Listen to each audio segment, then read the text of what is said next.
ఆకాశవాణి ప్రాంతీయ వార్తలు చదువుతున్నది పొన్నగంటి సుధా. ముందుగా ముఖ్యాంశాలు. భారత్ శ్రీలంక దేశాల మధ్య కొత్త అధ్యాయం మొదలైందని ప్రధానమంత్రి నరేంద్ర మోదీ పేర్కొన్నారు. ముఖ్యమంత్రి వైఎస్ జగన్మోహన్ రెడ్డి ఈ నెల 16వ తేదీన విశాఖపట్నం, అనకాపల్లి జిల్లాల్లో పర్యటించనున్నారు. తిరుమలలో శ్రీవారి నవరాత్రి బ్రహ్మోత్సవాలకు మరికొద్దిసేపట్లో అంకురార్పణ కార్యక్రమం జరగనుంది. పరిపాలనను గ్రామాల వద్దకే తీసుకువచ్చామని రాష్ట్ర రెవెన్యూ శాఖ మంత్రి ధర్మాన ప్రసాదరావు తెలిపారు. అహ్మదాబాద్లో జరుగుతున్న వన్డే ప్రపంచ కప్ క్రికెట్లో 191 పరుగులకు పాకిస్తాన్ ఆలౌట్ అయింది. ఇక వార్తల వివరాలు. భారత్ శ్రీలంక దేశాల మధ్య దౌత్య ఆర్థిక సంబంధాల్లో కొత్త అధ్యాయం మొదలైందని ప్రధానమంత్రి నరేంద్ర మోదీ అన్నారు. భారతదేశంలోని నాగపట్నం, శ్రీలంకలోని కంకే సంతురై మధ్య ఈరోజు ఫెర్రీ సేవలను ప్రారంభించిన సందర్భంగా ఢిల్లీ నుంచి వీడియో సందేశం ద్వారా ఆయన ప్రసంగించారు. రెండు దేశాలు సంస్కృతికి సంబంధించిన లోతైన చరిత్రను పరస్పరం పంచుకుంటున్నాయని ప్రధానమంత్రి పేర్కొంటూ, Launch of a ferry service between Nagapattinam and Kanke Santurai is an important milestone. India and Sri Lanka, the historical port of Pumpuhar, has been mentioned as a hub in ancient Tamil literature. I thank the President and the people of Sri Lanka for the successful launch of the ferry service today. We will also work towards resuming the ferry service between Rameshwaram and Talaimanna. Mahalaya పర్వదినాన్ని పురస్కరించుకుని ప్రధానమంత్రి నరేంద్ర మోదీ ఈరోజు దేశ ప్రజలకు శుభాకాంక్షలు తెలిపారు. ప్రతి ఒక్కరి జీవితాలను శక్తి, జ్ఞానం, శ్రేయస్సుతో దీవించాలని దుర్గామాతను ప్రార్థిస్తున్నట్టు మోదీ తన సందేశంలో పేర్కొన్నారు. ఈ ప్రత్యేక సందర్భం ధైర్యం, సామరస్యం, శ్రేయస్సుకు మార్గదర్శిగా ఉండాలని ఆయన ఆకాంక్షించారు. ముఖ్యమంత్రి వైఎస్ జగన్మోహన్ రెడ్డి ఈ నెల 16వ తేదీన విశాఖపట్నం, అనకాపల్లి జిల్లాల్లో పర్యటిస్తారని అధికార వర్గాలు తెలిపాయి. ఈ పర్యటనలో భాగంగా విశాఖలో మధురవాడలోని ఐటీ హిల్లో ఇన్ఫోసిస్ డెవలప్మెంట్ సెంటర్ను ప్రారంభిస్తారని పేర్కొన్నారు. అనంతరం ఇన్ఫోసిస్ ప్రతినిధులతోనూ, ఉద్యోగులతోనూ ముఖ్యమంత్రి సమావేశం నిర్వహిస్తారని తెలిపారు. అదేవిధంగా జీవీఎంసీ ఆధ్వర్యంలో నూతన బీచ్ క్లీనింగ్ మెషిన్లను ప్రారంభిస్తారు. అక్కడి నుంచి ముఖ్యమంత్రి అనకాపల్లి జిల్లా పర్యటనలో భాగంగా పరవాడలో జవహర్లాల్ నెహ్రూ ఫార్మాసిటీలో యూజియా స్టెరిల్ ప్రైవేట్ లిమిటెడ్ను ప్రారంభిస్తారు. అలాగే అచ్యుతాపురంలో లారస్ యూనిట్ 2 ఫార్ములేషన్ బ్లాక్ను ప్రారంభిస్తారని అధికార వర్గాలు తెలిపాయి. తిరుమలలో నవరాత్రి బ్రహ్మోత్సవాలకు మరికొద్దిసేపట్లో అంకురార్పణ జరగనుంది. రేపటి నుంచి నవరాత్రి బ్రహ్మోత్సవాలు ఘనంగా ప్రారంభమవుతాయి. ఈ నెల 23వ తేదీ వరకు బ్రహ్మోత్సవాలు జరుగుతాయని తిరుమల తిరుపతి దేవస్థానం అధికారులు తెలిపారు. దసరా సెలవుల నేపథ్యంలో బ్రహ్మోత్సవాలకు పెద్ద ఎత్తున భక్తులు వస్తారన్న అంచనాలతో టీటీడీ అన్ని ఏర్పాట్లు చేసినట్టు పేర్కొన్నారు. గత 4.5 పాలనలో గ్రామాల వద్దకే తీసుకువచ్చామని రాష్ట్ర రెవెన్యూ శాఖ మంత్రి ధర్మాన ప్రసాదరావు అన్నారు. ఈరోజు శ్రీకాకుళం జిల్లా గారమండలం కొత్తూరు సైరిగాం గ్రామంలో గడప గడపకు మన ప్రభుత్వం కార్యక్రమాన్ని నిర్వహించారు. ఈ సందర్భంగా ఆయన మాట్లాడుతూ, రాష్ట్ర వ్యాప్తంగా గ్రామ సచివాలయాలు ఏర్పాటు చేశామని, అనేక పథకాలను మహిళల పేరు మీదనే అందిస్తున్నామని తెలిపారు. ప్రజాప్రతినిధులు బాధ్యతాయుతంగా మెలగటానికి గడప గడపకు మన ప్రభుత్వం కార్యక్రమం ఎంతో దోహదపడుతుందని మంత్రి అన్నారు. రాష్ట్రాభివృద్ధికి ప్రతిపక్షాలు సహకరించాలని ఉప ముఖ్యమంత్రి కె నారాయణస్వామి కోరారు. తిరుమల శ్రీవారిని ఈరోజు దర్శించుకున్న ఆయన ఈ సందర్భంగా పాత్రికేయులతో మాట్లాడుతూ, రాష్ట్ర ప్రగతికి విపక్షాలు అడ్డంకులు సృష్టించేలా వ్యవహరించవద్దని అన్నారు. రాష్ట్రంలో సంక్షేమం, అభివృద్ధి కార్యక్రమాలు సవ్యంగా సాగుతున్నాయని ఉప ముఖ్యమంత్రి తెలిపారు. ఒక జిల్లా ఒక ఉత్పత్తి అవార్డుకు జాతీయ స్థాయిలో శ్రీకాకుళం జిల్లా ప్రాథమిక దశలో ఎంపికైందని జిల్లా కలెక్టర్ శ్రీకేష్ లాట్కర్ వెల్లడించారు. ఈ అవార్డులను నవంబరు నెలాఖరులో కేంద్ర ప్రభుత్వం ప్రకటించనుందని ఆయన తెలిపారు. జాతీయ స్థాయి అవార్డు కోసం దేశవ్యాప్తంగా 540 జిల్లాల నుంచి నామినేషన్లు కేంద్రానికి వచ్చాయన్నారు. అందులో ఆంధ్రప్రదేశ్ రాష్ట్రం నుంచి 14 జిల్లాలు ఎంపికైనట్టు కేంద్రం నుంచి సమాచారం వచ్చిందన్నారు.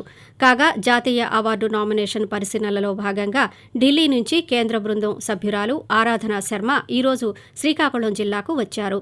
జిల్లాలో చేనేత ఉత్పత్తులు, ఎగుమతులపై వివరాలను అధికారులను అడిగి ఆమె తెలుసుకున్నారు. ఆకాశవాణి ప్రాంతీయ వార్తలు వింటున్నారు. రాష్ట్రంలో మద్యం తయారు చేస్తున్న కంపెనీల పేర్లను ప్రభుత్వం బయటపెట్టాలని భారతీయ జనతా పార్టీ రాష్ట్ర అధ్యక్షురాలు దగ్గుబాటి పురంధేశ్వరి డిమాండ్ చేశారు.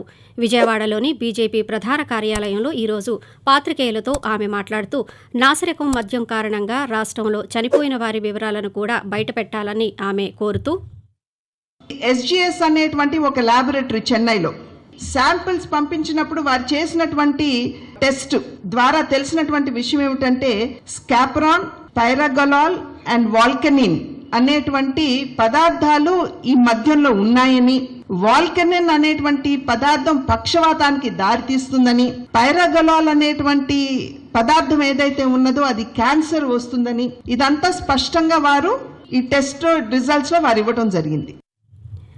దేశ సమగ్రతకు హిందీ భాషాభివృద్ధి అత్యంత ప్రధానమైందని తూర్పు నౌకాదళ command chief staff officer rear admiral Manish Sharma అన్నారు. తూర్పు నావికాదళంలో హిందీ మ్యాగజైన్ 29వ ఎడిషన్ పూర్వీ వాణిని ఆయన ఈరోజు విడుదల చేశారు. ఈ సందర్భంగా మాట్లాడుతూ అధికారిక వ్యవహారాల్లో హిందీ భాషను ఉపయోగించాలని సిబ్బందిని కోరారు. తిరుపతిలోని శ్రీ గోవిందరాజస్వామి ఆర్ట్స్ కళాశాల, శ్రీ వెంకటేశ్వర ఆర్ట్స్ కళాశాల, శ్రీ పద్మావతి డిగ్రీ పీజీ కళాశాల, ఎస్వి ఓరియంటల్ కళాశాల, ఎస్వి సంగీత నృత్య కళాశాలలో 2023-24 విద్యా సంవత్సరానికి డిగ్రీ కోర్సులకు స్పాట్ అడ్మిషన్లు నిర్వహించనున్నట్టు టీటీడీ తెలిపింది. ఆసక్తి కలిగిన విద్యార్థులు ఈ నెల 19వ తేదీలోపు ఒరిజినల్ సర్టిఫికెట్లతో ఆయా కళాశాలల ప్రిన్సిపాల్స్ను సంప్రదించాల్సి ఉంటుందని పేర్కొంది. విశాఖలోని శ్రీ కనక మహాలక్ష్మి అమ్మవారి ఆలయంలో రేపటి నుంచి 23వ తేదీ వరకు శ్రీదేవి శరన్నవరాత్రి మహోత్సవాలను నిర్వహించేందుకు అన్ని ఏర్పాట్లు చేసినట్టు దేవస్థానం కార్యనిర్వహణాధికారిణి కె శిరీష తెలిపారు. రేపు ఉదయం 1,00,000 కుంకుమార్చనతో ఉత్సవాలు ప్రారంభమవుతాయని అన్నారు. విజయదశమి రోజు అమ్మవారు స్వర్ణ కవచ అలంకరణలో దర్శనమిస్తారని, 108 బంగారు పుష్పాలతో అమ్మవారిని అర్చిస్తారని వివరించారు. విద్యుత్ ఉద్యోగులు వివిధ క్రీడల్లో పాల్గొనడం ద్వారా మానసిక ఉల్లాసాన్ని పెంపొందించుకోవాలని AP SPDCL chairman managing director K Santosh Rao సూచించారు. AP SPDCL sports council Tirupati ఆధ్వర్యంలో ఏపీ ట్రాన్స్కో, జెన్కో విద్యుత్ ఉద్యోగుల inter circle hockey, basketball, shuttle పోటీలు ఆయనను ఈరోజు ప్రారంభించారు. ఈ రోజు నుంచి ఈ నెల 16వ తేదీ వరకు ఈ రాష్ట్ర స్థాయి పోటీలు జరగనున్నాయి. వన్డే ప్రపంచ కప్ క్రికెట్ మ్యాచ్లో భాగంగా అహ్మదాబాద్ వేదికగా భారత్, పాకిస్తాన్ జట్ల మధ్య ఈరోజు జరుగుతున్న మ్యాచ్లో 42.5 ఓవర్లకు 191 పరుగులకు పాకిస్తాన్ ఆలౌట్ అయింది. దీంతో భారత్ 192 పరుగులు లక్ష్యంగా బరిలోకి దిగింది. ఈ మధ్యాహ్నం 2 గంటలకు మొదలైన మ్యాచ్లో తొలుత టాస్ ఓడి బ్యాటింగ్కు దిగిన పాకిస్తాన్ను 191 పరుగులకే భారత్ బౌలర్లు కట్టడి చేశారు. పాకిస్తాన్ జట్లో బాబర్ అజాం అర్ధశతకం సాధించారు. కడపటి వార్తలు అందే సమయానికి భారత్ 1 వికెట్ నష్టానికి 3 ఓవర్లకు గాను 23 పరుగులు చేసింది. ఆంధ్రప్రదేశ్ యానాంలలో దిగువ ట్రోపో ఆవరణంలో ఈశాన్య తూర్పు గాలులు వీస్తున్నాయని అమరావతిలోని భారత వాతావరణ కేంద్రం తెలిపింది. వీటి ప్రభావంతో రాబోవు 3 రోజుల్లో ఉత్తర కోస్తా, యానాంలలో తేలికపాటి వర్షాలు 1 లేదా 2 చోట్ల కురిసే అవకాశం ఉందని వెల్లడించింది. అలాగే దక్షిణ కోస్తా, రాయలసీమ జిల్లాల్లో ఉరుములతో కూడిన జల్లులు 1 లేదా 2 చోట్ల కురిసే అవకాశం ఉందని వెల్లడించింది. అండర్ 13 రాష్ట్ర చెస్ ఛాంపియన్షిప్ పోటీలు ఈ నెల 20వ తేదీ నుంచి 23 వరకు విజయనగరం జిల్లాలో నిర్వహిస్తున్నట్టు చెస్ అసోసియేషన్ అధ్యక్ష కార్యదర్శులు బిఏ రావు, కేవీ జ్వాలాముఖి తెలిపారు. విజయనగరంలో ఈరోజు విలేకరుల సమావేశంలో వారు మాట్లాడుతూ అండర్ 13 విభాగంలో రాష్ట్ర స్థాయి పోటీలను 4 రోజుల పాటు నిర్వహిస్తున్నామని వెల్లడించారు. రాష్ట్ర వ్యాప్తంగా 250 నుంచి 300 మంది క్రీడాకారులు హాజరు కానున్నారని తెలిపారు. జగనన్న ఆరోగ్య సురక్ష వైద్య శిబిరాలతో పేదల ఆరోగ్యానికి భరోసా కలుగుతోందని శ్రీకాకుళం జిల్లా వైద్య ఆరోగ్య శాఖ అధికారి డాక్టర్ బొడ్డేపల్లి మీనాక్షి తెలిపారు.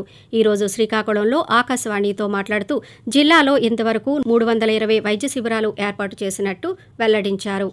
ఆకాశవాణి ప్రాంతీయ వార్తలు ముగించే ముందు ముఖ్యాంశాలు మరోసారి.